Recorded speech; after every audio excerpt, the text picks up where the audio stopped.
Hello everyone, Will the Outlaw here, and today we're going to be taking a look at Transformers Legacy G1 Universe Soundwave. This version of Soundwave has had a long and frustrating history. This figure is a heavy retool of Siege Soundwave that is remolded to resemble his original G1 form and is more or less the Earthrise version of Soundwave. Unfortunately, it was originally released as a Walmart exclusive and was notoriously hard to find. Now that Walmart's exclusive hold on this figure has officially expired, Hasbro has jumped at the chance to re-release this figure with a new look and new accessories, and at a higher price point. The packaging is typical of the current Legacy lifestyle, with the front artwork showing... wait a minute, is that...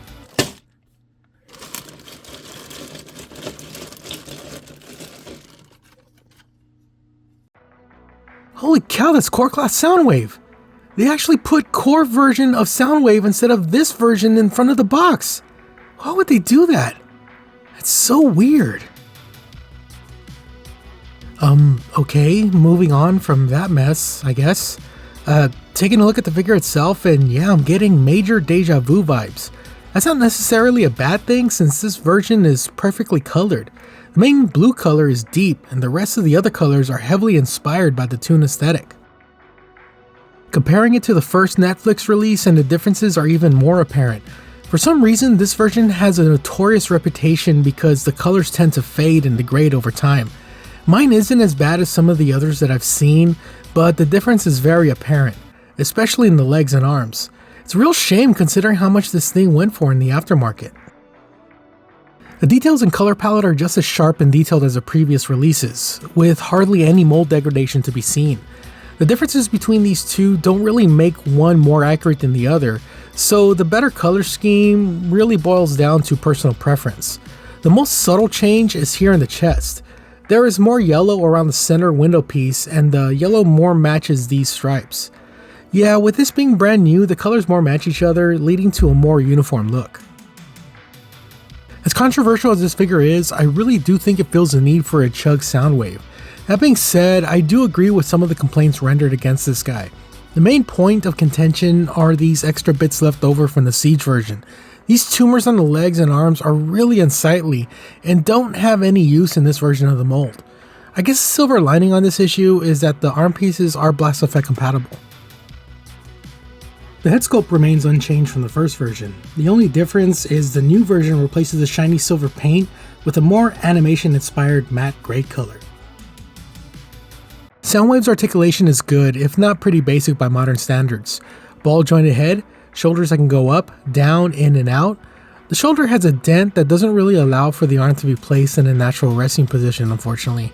Bicep swivel, double jointed elbows, wrists that can move in and out due to transformation, waist swivel, legs that can go forward, back, in and out, 90 knees, and foot articulation with a slight ankle tilt. The articulation is basic, but Soundwave's design allows for a lot of characterful stances despite that.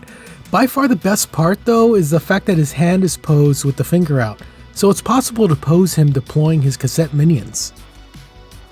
Speaking of his minions, this set completes his original cassette lineup. The first Netflix version came with Ravage and Laserbeak. The new Legacy version includes Ravage, Buzzsaw, and Rumble. Buzzsaw is just Laserbeak, but in yellow. Ravage's differences are not really seen in cassette mode, but are more apparent in Jaguar mode. The gray pieces that were on the Netflix version are now in black in the Legacy version. The most notable change, however, is the Legacy's Ravage teeth have been painted in a nice silver. Rumble is done up in his toy-accurate colors as opposed to the original single Core Class release, which leaned more towards his cartoon appearance. Just like his core figure, his blasters and pile drivers are also recolored and included. I really like this darker color scheme as it matches with the core release of Frenzy. I don't know if we will ever get a Toon-colored Frenzy figure, but either way, this version of Rumble will be the one on my shelf. Looking at Soundwave's accessories, and he comes with this gun thing. I know this is a holdover from the Siege version, but it's not totally useless. I like using it as a way to display one of the Condor bots, or I like to use it on Siege Megatron to make him a little more screen accurate. His classic gun and shoulder blaster are also included. I really like these new ones because they are more accurate with the red stripe now being painted on. Soundwave's transformation is exactly the same as before and very reminiscent of the original G1 figure. The head flips back, the arms fold in, and the legs go up to fill out the alt mode. A lot of people call this a boombox mode, but it's actually a micro cassette recorder. The colors of the Legacy figure makes it look almost identical to the G1 figure. The darker colors and painted matte gray are done perfectly and really elevate what was already an impressive retool. You can't do much with this alt mode, however. The battery guns can go back here. They help fill out the back a little, and it also helps stabilize it. A tape deck can only hold one tape at a time. Since the door is clear plastic, the color of the tape is visible and can change the aesthetic and mood of the look. Rumble here looks best because of his coloring, but I have a soft spot for Laserbeak. I don't know, I just think the tech design looks really good against the other colors of the chest. Out of all the different versions of Soundwave out there, the G1 mini cassette recorder is by far the most iconic and has inspired all versions of Soundwave since. Well, almost all versions.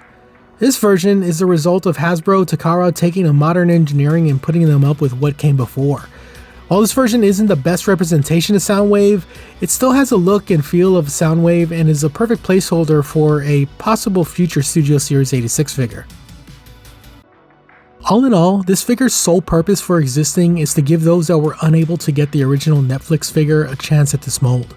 If you weren't able to get that guy, this one is better looking and somewhat of a better value, considering what that former figure goes for nowadays. Bottom line, besides all those points, this version really doesn't do much to justify another purchase if you already have the Netflix version. Unless you desperately need a Buzzsaw figure, you can skip this one and just wait for the Studio Series figure. Well, that was my look at Transformers Legacy Soundwave. Like, comment, subscribe, and I'll see y'all soon. Laters! Check out my Patreon for early access to my videos and shoutouts on future videos. Join up and let's talk toys.